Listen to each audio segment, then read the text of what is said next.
We keep saying, what makes Farscape Farscape? Discovery, wonder, romance, and humor. It's sci-fi and fantasy, to be honest. The creative choices are much bolder. Just something that television's never really attempted. The creatures are much more alien. This show is huge. It's just much more out there. It's an epic television series.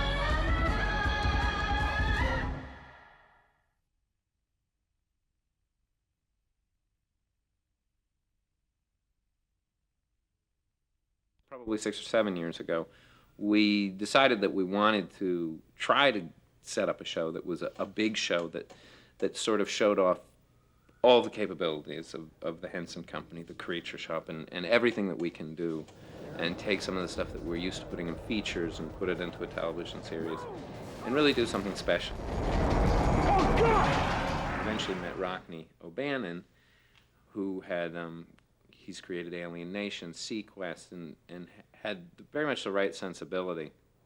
And then he created this show and this premise. The same way that Henson wanted to take the series from a production standpoint in a very unique direction, I thought, how can we take what we've come to know and like so much about science fiction television and Star Trek and Babylon 5 and twist it in another direction and take it someplace from a story standpoint that's significantly different than what we've been seeing. And I think we've done that. Farscape's main character is someone from our own time, John Crichton. Hi. A man from Earth, John Crichton, an astronaut scientist, goes up one day in a one-man module to orbit the Earth. Now. Roger, Roger. Approaching maximum velocity. His intention is to conduct an experiment. Meteorology reports some kind of electromagnetic wave. At the crucial moment of the experiment, an error occurs, and he's suddenly catapulted through a wormhole, a shortcut, if you will, through time and space, and he ends up essentially on the other side of the universe. Once there, he meets and boards a ship of very unusual characters, which are right out of the Jim Henson Creature Shop imagination. Can't understand. We've done it. We've escaped. He comes from this place where he grew up. He watched E.T., and he probably has in his head, he has this idea of what it is to meet an alien. And suddenly you have a modern-day human thrown into the situation where he's in an alien world. And it's nothing like what's on TV.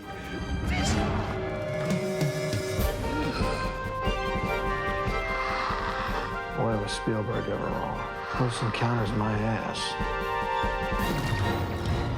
Talk about your American abroad. You know, he can't even get McDonald's at this end of the universe. It's time for us to eat. Eat what? He spends a lot of time figuring out what's going on around him, and then getting knocked down and getting dragged around, and then he pops back up and comes up with an idea to save his butt. This particle analyzer is defective. It's peacekeeper technology. You use it. Techs use them, not infantry. Yeah. Pilot said you press this, this, and this. Well, it's just like a VCR, except easier. The cast is composed of 5 or 6 core members, depending on how you count them, because some of them are human and some of them are not. Greetings.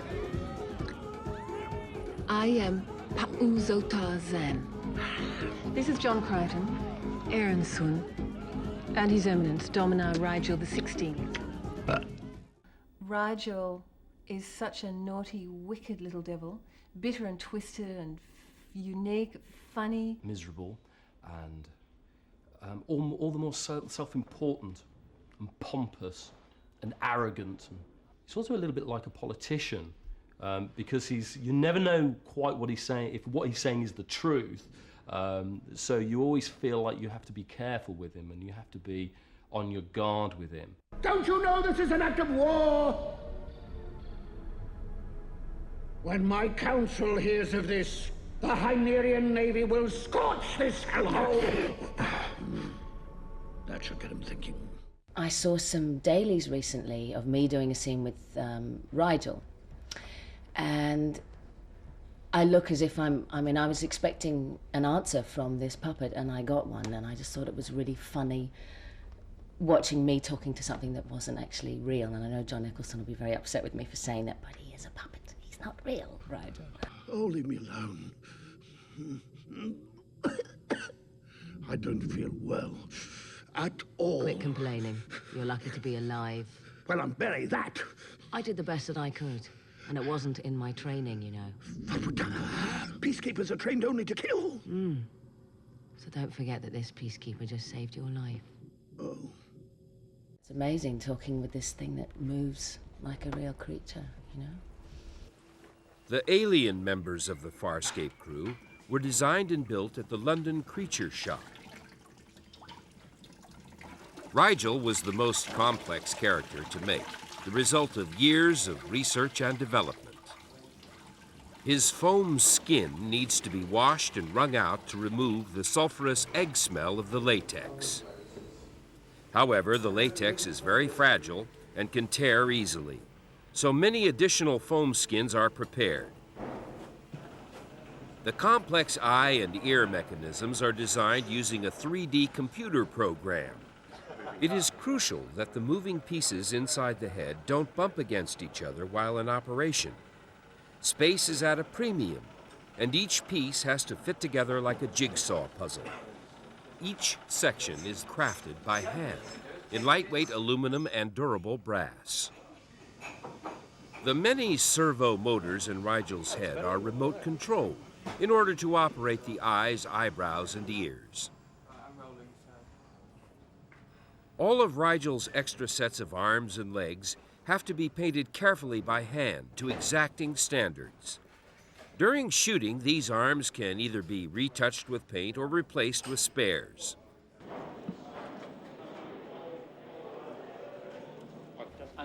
John Eccleston, Rigel's main puppeteer, generally works at floor level. 20. There was a time. He views his performance through a live camera feed to a monitor. John's left hand holds a joystick attached to a belt around his waist, which gives him mastery of all the lip and mouth shapes. Another puppeteer operates the remote-controlled elements of the face. 20 barrels of fluid. There was a time when you would have been disemboweled with a dull lesson spade bar, such an insult to me. 35. While Rigel may be the smallest of the Farscape crew, Moya is without a doubt the largest. I hate Starburst. Moya is their ship. She's from a species called the Leviathans. Essentially, she's a giant space whale. Canaveral, Dad, DK, I'm being pulled. Moya is a biomechanoid, which means she's a living ship. You've been aboard Moya longer than anyone else except pilot. Your point being? You know her sounds and her rhythms. Just stop and listen to her for a moment. All right. Moya sounds fine. Does she? Not to me. Something feels out of balance. The people who built her, the builders, were able to instill in her race the ability to reproduce. What's great is the shapes they're all very organic shapes, and then the detailing and the textures are not organic. Ricky Ayers did all the production design and sort of captured that.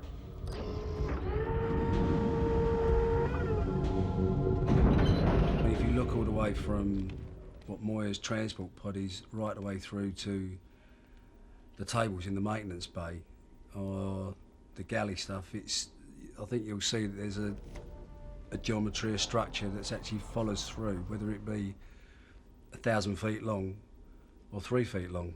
It's not like you're walking through the intestine of a being, but it definitely has a definite organic feel to it.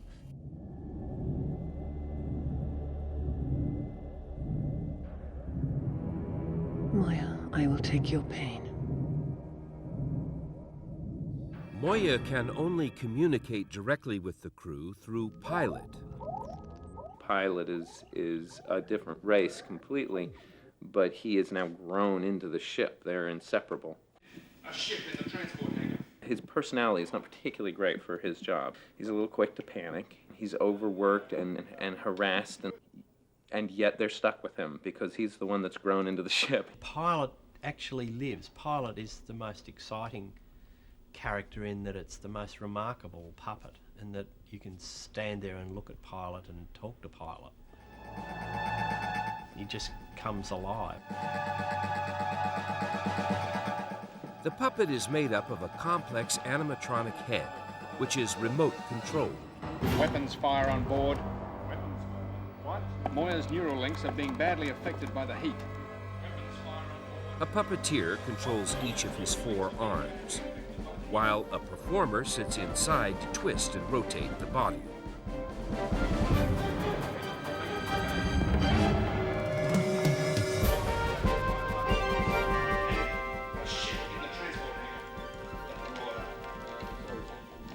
He's the character that is the most angst-ridden. He's the great worrier of this piece, a bit like the producer of the show. Weapons fire on board. Weapons fire. What? Moya's neural links are being badly affected by the heat, but I believe it came from the maintenance bay. I'm picking up 5 unidentified life forms and a ship in the transport hangar. The Marauder. Dargo is a wonderful character to play because he's gruff. He's like an adolescent warrior. He wants to be the strongest, best tactician fighter in the whole galaxy, but actually his inexperience shows through quite a lot of the time. So it makes him quite three-dimensional. He's not just the blasting warrior. He's not just the incompetent person. He's a person who's 18, 19, if he was an Earthling, just learning what his competencies are, but he's not quite there yet. No, I'm giving the orders now. Dargo, just listen. He's not good at listening, is he? He can't stand the fact that Zhaan is always trying to pacify him, because in his mind, to be superior is to be aggressive. Let go of me. Dargo. The ship needs a leader, and none of you have what it takes. From now on, I am in charge.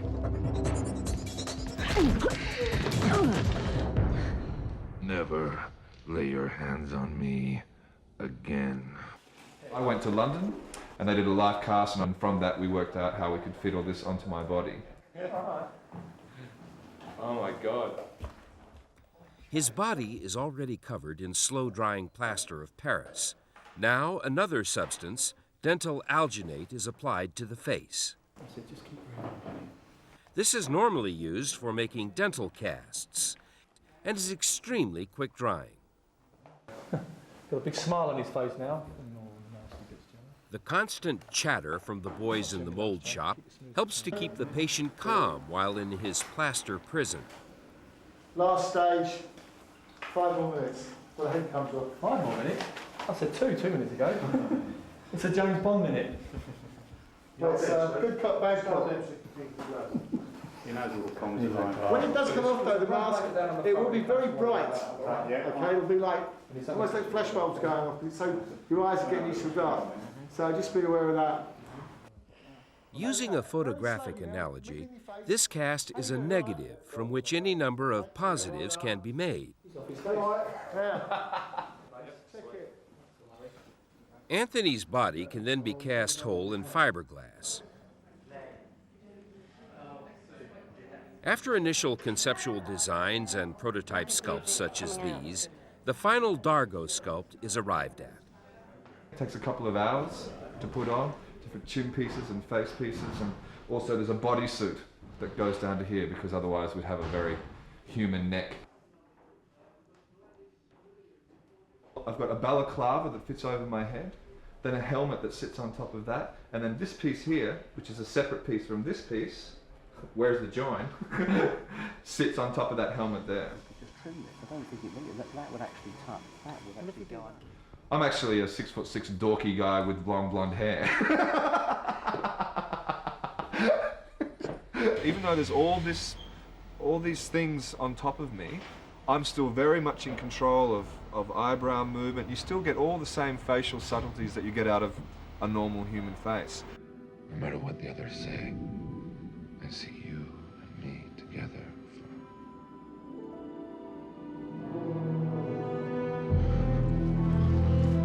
Dargo, tell me. Let me help you. Who is Lolan?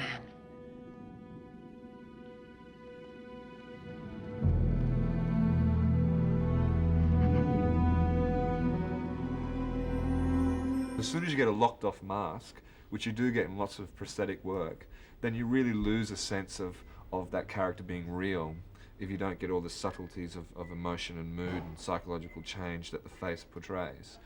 Unlike Dargo, Zhaan only requires a small amount of prosthetic work on her ears. This doesn't mean Virginia Hay spends any less time in preparation. Her face and body paint can take up to 3 hours to apply each morning. She's a very highly evolved spiritual being, and as a result she tackles conflict in a different way to most mere mortals, if you like. She doesn't agree that violence is the solution. She'll always try and tackle something via the most peaceful method, you know, talking it through, trying to reason with people. Oh, here you go.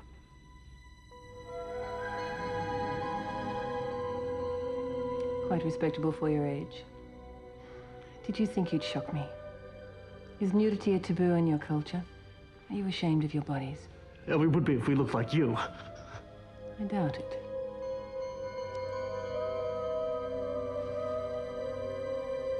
She's like a central point that she pacifies everyone and ties everybody together, if you like. I think she's got a great handle on Dargo, and she really knows how to put him in his place and when, because often when he's off blustering, trying to take over, she's actually the one who can come along and go, look, settle down, Dargo, there's actually another way to go here.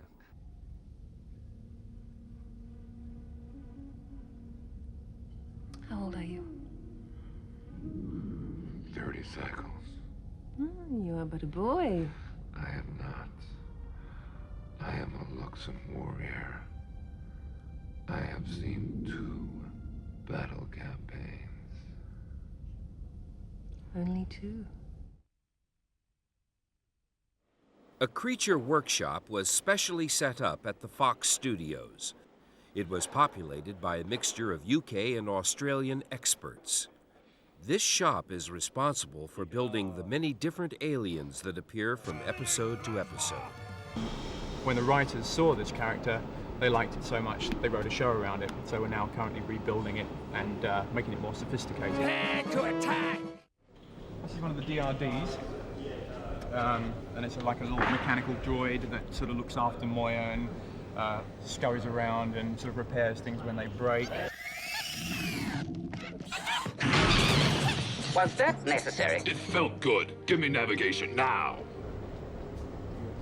This is a mechanical tentacle that's being built for a character called Jarbo.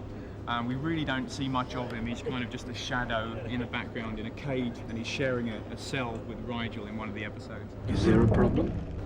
Whichever way they move the control, so this thing follows.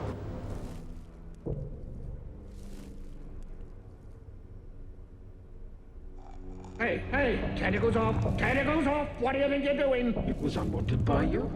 Doesn't mean you can have it.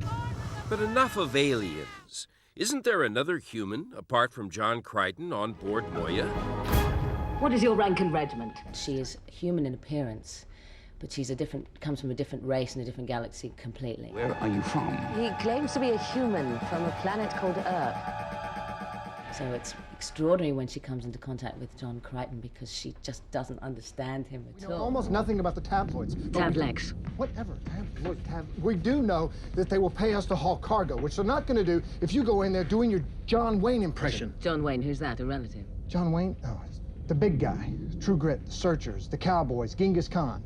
Well, no, look, forget about Genghis Khan. Everybody makes a bad movie. But the point is... No, the point is I'm not going to meet that shuttle unarmed. Simple as that. She probably finds him devastatingly handsome, but she's not very happy about that concept at all. Kung Fu. Kung Fu never carried a gun. He complains. Ben complains and says that I hit him harder than anybody, and it's not fair. Now let's go. No, absolutely not. There are other things that we can do. We can try negotiating with the tabloids. We can... Lex. Because the stunt double's far more brutal with him than I'll ever be. He likes to give me a hard time about that. Next time you hit me, make sure that I don't wake up. Oh, don't me. This is not over with. And when it is, you and I are going to sit down and have a serious talk. Sure. When this is over, you and I will probably be dead. When we first saw her audition, we thought, that's not what we imagined. It was sort of thought that, that's not really what we saw. And then you watch her for 10 seconds and you can't stop. She gives me a Woody.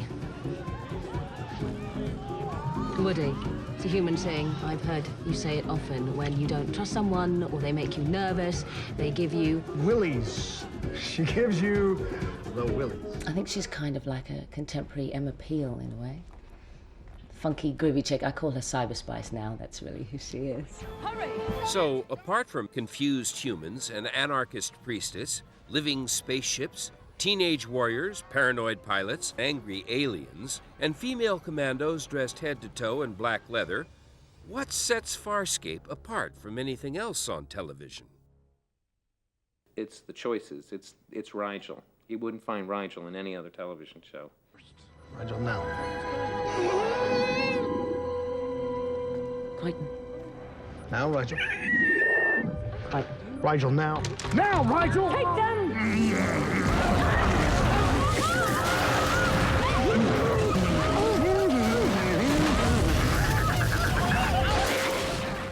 The whole thing has an alienness, a daringness that you don't see on television. You see in features. You know, every year there's probably one or two features that are this bold, but you don't see it on television, and that's sort of what we were always trying to do.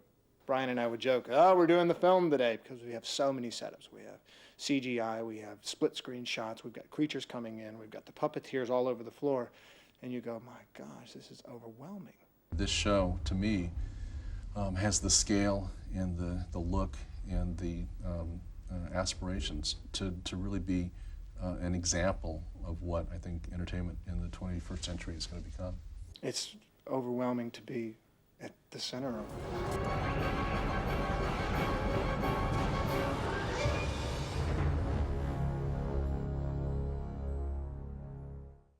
All I've ever wanted to do in my life is fly in a spaceship.